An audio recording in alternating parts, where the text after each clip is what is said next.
Hallo, hier ist Dan vom Pomade Shop. Ich hoffe, euch geht's gut und willkommen zu einem neuen Review. Bis gleich. Hallo, mein Name ist Dan und ihr werdet nicht erraten, worum es heute geht. Doch, ihr wisst es alle schon. Es geht um das Don Draper Hair Tonic Gold. Das schauen wir uns zusammen an.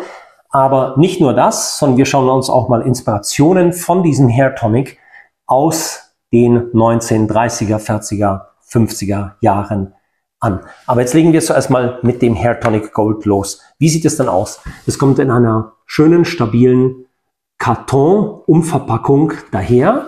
Wir haben hier eine Anleitung. Auf einer Seite ist eine schöne Darstellung, eine nostalgische Darstellung der Flasche, des Inhalts und hier natürlich unsere berühmte mysteriöse Seite. Nein, die ist nicht mysteriös, sondern zusammen mit dem Karton vom Hair Tonic Blue and Green gibt es ein großes Don Draper Logo. So, wie sieht das innen drin aus? Die Flasche, so ist sie. Das hier ist unsere Don Draper Hair Tonic Gold Flasche mit einem goldenen Inhalt, also Goldfarben. Das ist so, ja, so hell Whisky-Farben mit einem fast durchgehenden Etikett. Und in einer Glasflasche natürlich. So, dann wollen wir mal da dran schnuppern. Ja, das ist ein schöner Duft. Der Duft ist nach Orange, Sandelholz, Salbei. Ist ein sehr würziger, süßlich würziger Duft, der so ein bisschen von so einer holzigen, ja, so Virginia Tabak Note abgefangen wird. Also wirklich ein schöner Duft. Also ist ein Duft, den hat man damals in den 40er bis in die 60er, 70er Jahre bestimmt in den Barbershops, in den Friseursalons gerochen. Ja, schöner Duft. Jetzt habe ich genug dran geschnuppert. So, das Wichtigste ist natürlich dann die Anwendung und die wollen wir uns mal zusammen anschauen. Wie wird denn so ein Hair Tonic angewendet? Und überhaupt, was ist ein Hair Tonic? Hair Tonic ist ein Haarwasser und das wurde in den 20er bis in die, nein, das wurde sogar noch früher verwendet, also noch zur Zeit des Ersten Weltkriegs bis in die 70er Jahre hin wurde das sehr stark verwendet. Hair Tonics sind zwar heute noch erhältlich, aber sie erschließen sich meistens nicht der neuen Generation, neuen Kunden, weil sie nicht wirklich wissen und auch nicht wissen können, was überhaupt sie mit einem Hair Tonic tun sollen. Das ist ganz schnell und ganz kurz gesagt. Ein Hair Tonic ist etwas, was von den Männern in den 20er bis, wie gesagt, 70er Jahren täglich verwendet wurde, neben dem Aftershave. Also das Rasierwasser kam nach der Rasur auf die Haut. Und das Hair Tonic kam auf die Haare und auf die Kopfhaut. Es sollte mehreres machen. Und zwar sollte es einmal den Kopfboden reinhalten.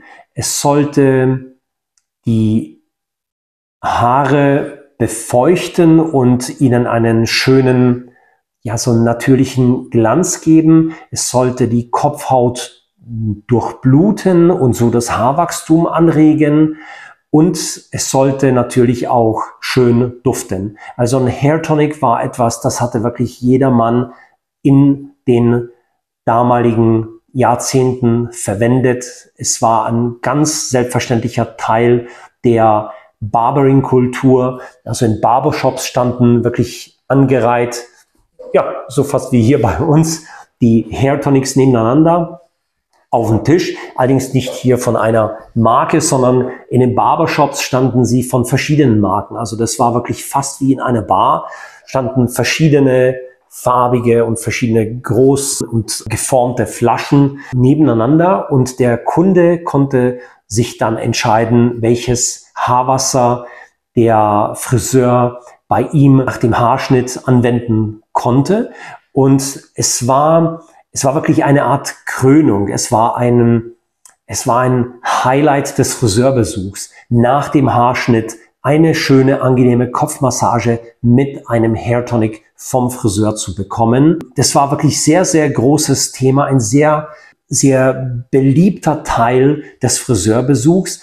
Es waren nicht nur Schilder überall, ja gut, so wie bei uns hier, die um die Gunst der Kunden geworben haben, für welches Hairtonic er sich nach dem Haarschnitt entscheiden soll, sondern es war auch etwas, was bezahlt wurde. Also es war nicht gratis, sondern man konnte das extra sich gönnen. Der Preis war übrigens der gleiche wie der Haarschnitt selber, was für die Wertigkeit und für den Rang einer Hairtonic-Massage spricht. Und der Kunde konnte sich zurücklehnen und wurde mit dem Hairtonic wunderbar vom Friseur, vom Barber massiert und dann natürlich gekämmt und gebürstet.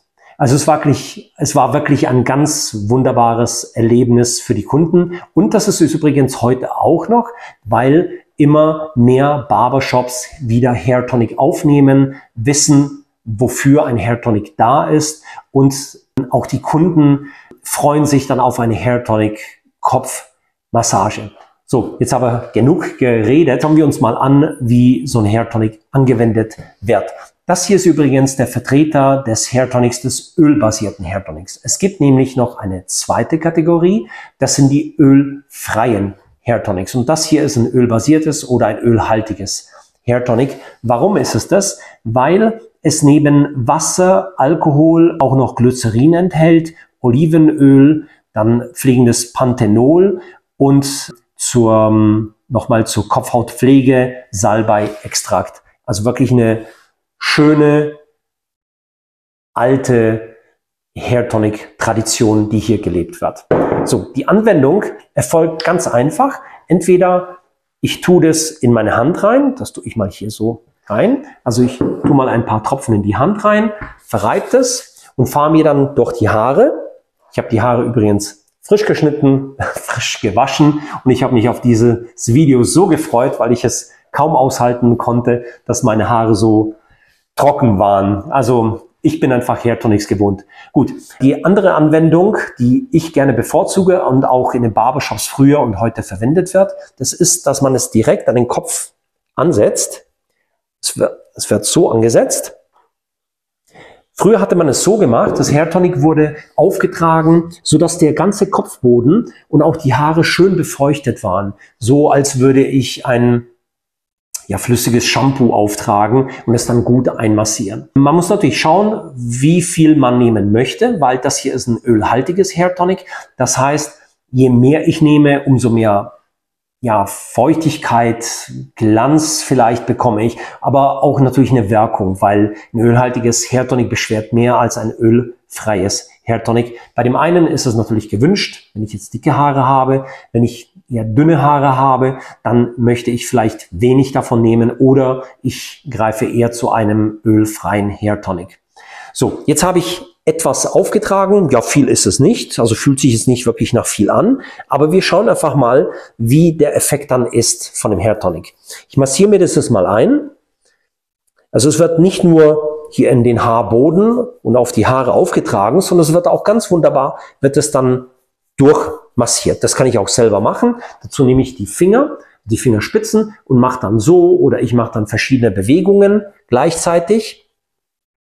Kreisbewegungen, und es ist wirklich etwas sehr, sehr Angenehmes. Das wird nicht nur ein paar Sekunden so gemacht, sondern früher hatte man empfohlen, also je nach Hairtonic-Hersteller, 10 Sekunden lang zu massieren bis hin zu 40, 50 Sekunden lang. Ich glaube, das war eher so ein Marketing-Gag, weil dann konnte man sagen, in einer Minute bist du gestylt, weil 50 Sekunden für die Massage, 10 Sekunden fürs Kämmen und du bist bereit für den Tag.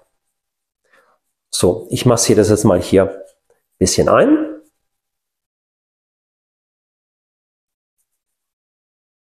Ja, ist angenehm. Also ich merke, die Haare fühlen sich jetzt viel weicher an, so als wäre ich aus der Dusche entstiegen. Sie sind noch ganz leicht feucht und ich habe vielleicht einen Conditioner angewendet. Dann habe ich so dieses, so ein ganz angenehmes, schönes, weiches, seidiges Gefühl in den Haaren.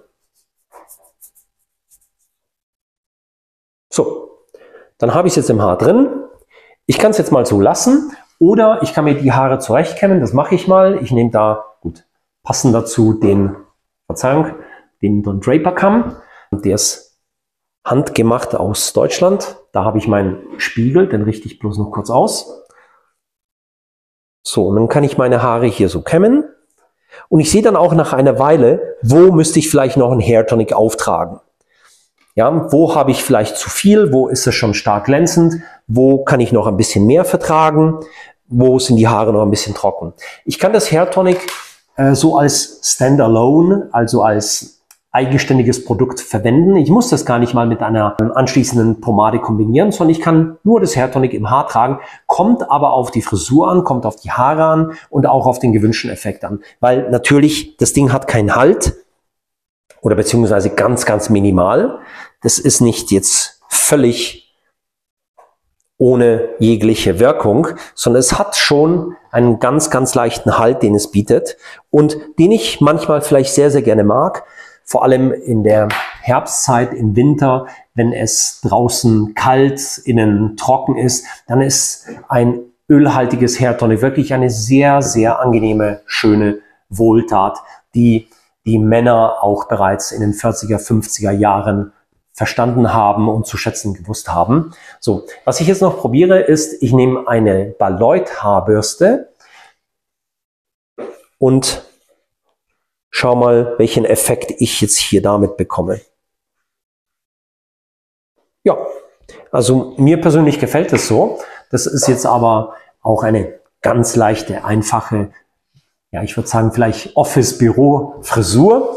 So, das machen wir jetzt mal zu und jetzt schauen wir aber mal, was ist, wenn ich das Hair Tonic verwenden möchte und möchte nach anschließend eine Pomade nehmen. Welche könnte ich denn überhaupt nehmen? Und da habe ich schon einige hier zusammengestellt, die gehen wir mal durch zusammen. Ich kann wasserbasierte und ich kann ölbasierte nehmen. Bei wasserbasierten nehme ich das Hair Tonic, also dieses Don Draper Hair Tonic Gold Hair Tonic. Das nehme ich, um den Haaren und der Kopfhaut vielleicht noch ein bisschen zusätzliche Pflege zu geben, ein bisschen zusätzlich sie vor einer eventuellen Austrocknung durch eine wasserbasierte Pomade zu unterstützen. Es ist kein Muss, weil die heutigen wasserbasierten Pomaden, die sind eigentlich top und enthalten fast alle irgendeinen Inhaltsstoff, der vor einer Austrocknung schützt. Aber wenn man jetzt so wie ich gerne eher die Haare, ja, so ein bisschen gepflegter oder öliger hat, dann ist dieses hier gar nicht mal so schlecht. Also dann kann ich das hier wirklich mal ausprobieren. So, aber mit welchen Produkten kann ich es kombinieren? Auf jeden Fall mit der Layrite. Die hat auch einen schönen, süßlichen Limonaden-Soda-Duft. Ich kann es ganz wunderbar kombinieren mit der Uppercut. Die ist da ein bisschen reduziert. Die ist jetzt weniger süßlich, aber die kann eben diese würzige Sandelholz, Salbei, Süße wirklich ganz gut vertragen. Weiter kann ich es kombinieren mit der wasserbasierten Rusel Rot mit der High Sheen. Da passt das natürlich auch ganz gut, weil die hier ist natürlich super, wenn ich Glanz und Halt haben möchte. Und das Hair Tonic Gold unterstützt diesen Effekt wunderbar. Ich kann das auch hernehmen mit der Hey Joe. Die geht zwar ein bisschen in eine andere Richtung. Ja, die ist ein bisschen frischer, aber würde sich gar nicht mal beißen. Wobei ich glaube, die Hey Joe ist ganz gut kombinierbar mit allen möglichen Hair Tonics. Also wirklich eine schöne Pomade. Die Captain Fawcett, mit der kann ich es eigentlich auch kombinieren. Aber Captain Fawcett Pomaden, die haben so super schöne Düfte. Das sind wirklich Parfumqualität, dass ich es nicht unbedingt damit kombinieren möchte, um nicht zu riskieren, dass dieser wunderschöner Duft, also wunderschöner, so ein Duschgel-Duft, aber wirklich elegant, sehr, sehr elegant, ganz, ganz gut gelungen. Aber ich könnte es trotzdem mit dem hier kombinieren, also würde sich überhaupt nicht beißen, sondern wirklich wunderbar vertragen. So, ich schiebe jetzt mal zur Seite und wir schauen uns mal die ölbasierten Pomaden an, mit denen sich jetzt das Don Draper Hair Tonic Gold kombinieren lassen würde. Da haben wir definitiv an erster Stelle hier mal Ignis von By Elementum. Schau mal kurz rein. Ja, lässt sich gut kombinieren. Da ist auch Sandelholz drin, also ist wirklich ganz wunderbar schöner, süßlicher, angenehmer Duft. auf jeden Fall die wunderbare Womanizer Rich Boy, mit der geht es natürlich ohne weiteres. Ja, natürlich. Ja, wobei ist auch ein wunderschöner Parfumduft, aber top. Also ergänzt sich einfach ganz toll. Natürlich mit der Gentleman's Finest, die Sweet Tobacco, mit der geht es. Und dann auch nicht zuletzt mit der Fat Cop Sunset Clay, mit der geht es ganz wunderbar. Aber wir haben auch die ganzen Klassiker, also wie jetzt Murray's oder Dex, mit denen kann man das auch ganz, ganz toll kombinieren, weil die gehen alle in, ja, es war ja damals, diese Duftrichtung war ja sehr beliebt, so diese leichte Sandelholz, süßliche Würze, die war ja in den Pomaden drin. So, da haben wir jetzt mal unsere Pomaden, mit denen lässt sich das kombinieren. Und ich habe euch natürlich was versprochen. Ich habe euch versprochen, dass wir eine kleine Zeitreise machen in den Ursprung des Don Draper Hair Tonic Gold. Und das gehen wir jetzt mal ganz schnell durch. So, was gab es damals für Hair Tonics, die in diese Richtung gehen? Da legen wir mal los. Mit welchem legen wir mal los? Mit zwar leer, aber auch sehr, sehr schön. Steht Surley drin. Ausgesprochen wird es aber Shirley, was bedeutet also Abkürzung von es liegt sicher.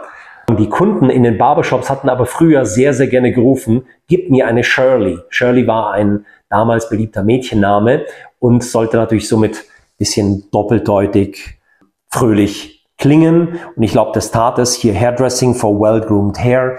So, diese Shirley hier, die ist eine von diesen Hair Tonics, diesen ölbasierten Hair Tonics. Leider ist nichts mehr drin. Ich glaube, war sehr, sehr beliebt, das Produkt. Aber wir haben hier noch ein paar, die sind voll. Schauen wir uns mal hier die 4-Penny Hairdress with Oil. Also da seht ihr auch, da steht mit Öl. Also es wurde extra betont, ist das mit Öl, das Hair Tonic, oder ist es ohne Öl? Hier steht tatsächlich nicht Hair Tonic drauf. Aus dem Grund, weil es nicht darum ging, die Haare mit diesem Produkt zu erfrischen, sondern eher dieses Hairdressing, also Haarstyling sollte dieses Produkt repräsentieren. Und das tat es eigentlich ganz, ganz gut. Also wirklich ein sehr schöner Artikel, ein bisschen im Stil der 60er Jahre sieht es für mich aus. Und auch die Farbe golden war jetzt, glaube ich, kein High-End-Produkt, sondern das war eher ein eher günstigerer Artikel in den großen Einkaufsläden der damaligen Zeit, der 40er, 60er Jahre. So, weiteres Produkt, was wir haben, ist hier Tuxedo Club Hair Gloss. So sieht es aus. Auch ein sehr schönes Produkt. Einige alte Kunden kennen vielleicht noch die Tuxedo Club Pomade, die von Jay Strickland, dem Hersteller von Royal Crown, noch angeboten wurde. Und wir hatten sie im Programm tatsächlich, bis sie komplett eingestellt wurde, leider. Und das hier ist noch ein schönes altes Design von dem Tuxedo Club Man. Und es gab, wie gesagt, neben dieser Pomade, der Tuxedo Club Pomade, gab es dieses Hair Gloss. Also es war mehr ölhaltig als erfrischend. Aber ich habe es jetzt mal hier in diese Reihe aufnehmen wollen, weil ich das wirklich sehr, sehr schön fand. Auch von der Farbigkeit her. So, was haben wir sonst noch? Dann haben wir ein sehr beliebtes Produkt. Das war das Silvi-Creen Hairdressing. A Lotion with Oil. Also ein Haarstyling-Produkt. Eine Lotion mit Öl. So sah es hier von der Seite aus. So, hier von der anderen Seite, hier von oben. Dann schauen wir kurz mal rein. Sehr schön. Oh, nicht umfallen. Stehen bleiben. So, so sieht es dann innen aus. Silvi-Creen. Also ein sehr, sehr schöner Artikel. Was steht da drin? To be sprinkled on the hair and massaged into the scalp. Shake well. Also es wurden aufgetröpfelt auf die Haare und in die Kopfhaut einmassiert und man sollte es vorher gut schütteln. Warum denn? Ach, das sehe ich das. Natürlich. Schaut euch das mal an. Da schwimmt doch was. Ja, weil das Produkt war getrennt. Das ist ähnlich wie das Jerry's Hair Tonic mit Öl, das wir hatten. Da war das getrennt. Da war das Hair Tonic hier unten, das Öl hier oben und das musste geschüttelt werden. damit sich die beiden verbinden. Die lösen sich natürlich nach einer Weile wieder, da seht ihr das wieder. Aber zur Anwendung wurde es, wie gesagt, geschüttelt. Sehr, sehr schön. Wie riecht denn das? Na, gehst du auf? Ja, viel rieche ich nicht. Also geht es ein bisschen in die Richtung von dem hier. Es ist so ein sehr, sehr mild, sehr seifig, sehr sauber. Schön, tolles Produkt. Und wir hatten, was hatten wir hier sonst noch drin? Oh, ja, hier wird es medizinisch, da wird es hier so ein bisschen technisch. Hier ist Silvicrine mit einem, ja, was ist denn das? Ein Chemiker. Ja, aber so wurde auch Silvicrine damals präsentiert oder auch positioniert, so als das wissenschaftliche Haarwasser. Während eben andere wie Shirley eher auf den Spaß ausgingen. So, was haben wir sonst noch? Schauen wir uns das hier mal an. Diese Schönheit. Wildroot with Oil. So sieht es aus. Wildroot war ein ganz, ganz beliebtes Produkt aus Buffalo in Amerika. Ich glaube von 1911 oder 1916. So, sehr, sehr schön. Sehr schön. Hier Wildroot with Oil 3 Action. So, aber jetzt schauen wir mal rein. Auch hübsch. Schaut mal, wie das innen drin war. Hier war noch so ein Karton drin. Hier, sehr, sehr hübsch. So, und die Flasche, ach, das ist natürlich eine Schönheit. Das ist ja wunderbar. Geriffelt. Ach, ganz herrlich. Ganz herrliches Produkt. So, hinten steht nichts drauf. Und hier vorne. So, schau mal, was hier steht. Grooms the hair, relieves dryness, removes loose dandruff. Genau. Stylt die Haare, erlöst von Trockenheit und entfernt lose Schuppen. Ja, das haben die ölhaltigen Hair Tonics früher gemacht und so wurden sie auch beworben. Also genau wie das Hair Tonic Gold hier, das geht genau in diese Tradition. Der Duft ist schön. Es ist alkoholisch, geht in diese Richtung, aber ist frischer. So ein bisschen grasiger nochmal. Schön, schön, ganz, ganz tolles Produkt. Ach Mensch, schade, dass ihr das nicht riechen könnt. Wirklich ganz wunderbares Produkt. So, das war's jetzt. Und wir schauen mal kurz nach Deutschland. Was gab es denn da? Da gab es zum Beispiel das Dressin Tabak Hair Tonic. Schaut euch das hier mal an. So im Design der 60er, 70er Jahre. Super. Mit Panthenol in Westdeutschland hergestellt. Ja, Panthenol, das ist auch hier in dem drin, in dem Hair Tonic Gold. Ja, riechen tue ich nicht wirklich viel, aber es ist eher so ein seifiger, schöner, ganz, ganz milder Duft. Aber die Flasche ist ja gigantisch. So, aus Deutschland habe ich noch eine für euch. Das ist das hier. Schaut euch das mal an. Das sieht doch aus wie ein Parfum. Prestige.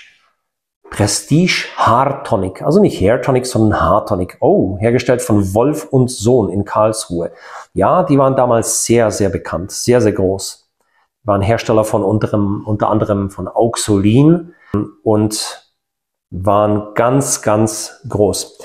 Und das hier riecht, ach, super, toll. Das ist wirklich ein schöner, klarer, scharfer Bayram-Duft. Super elegant, unglaublich. Mensch, Prestige Hair Tonic. Ich glaube, die rufe ich mal an, ob es die noch gibt und ob die das noch herstellen. Toll. Und zum Abschluss zeige ich euch mal, wenn ihr euch noch unsicher seid beim Hair Tonic, guckt euch mal diese Schönheit hier an. Guckt euch das hier an. Vivinol Scalp Stimulant. So sah das aus. So hier mit der Anleitung. Wird das nicht die Anleitung? Oh, nee. Das war ein ganz anderes Thema. Zwar Hair Tonics wurden sehr groß beworben damit, dass sie vor Haarverlust schützen. Und den Männern wurde klar gemacht, guck mal, du bist dann, sobald du die Haare verlierst, dann bist du absolut unattraktiv für die Frau. Ist natürlich heute nicht mehr der Fall. Aber damals war das ein Riesenthema. Und hier wurde extra beschrieben, guck mal, da kann hier beginnt Haarausfall, hier an den Haaransatz, hier vorne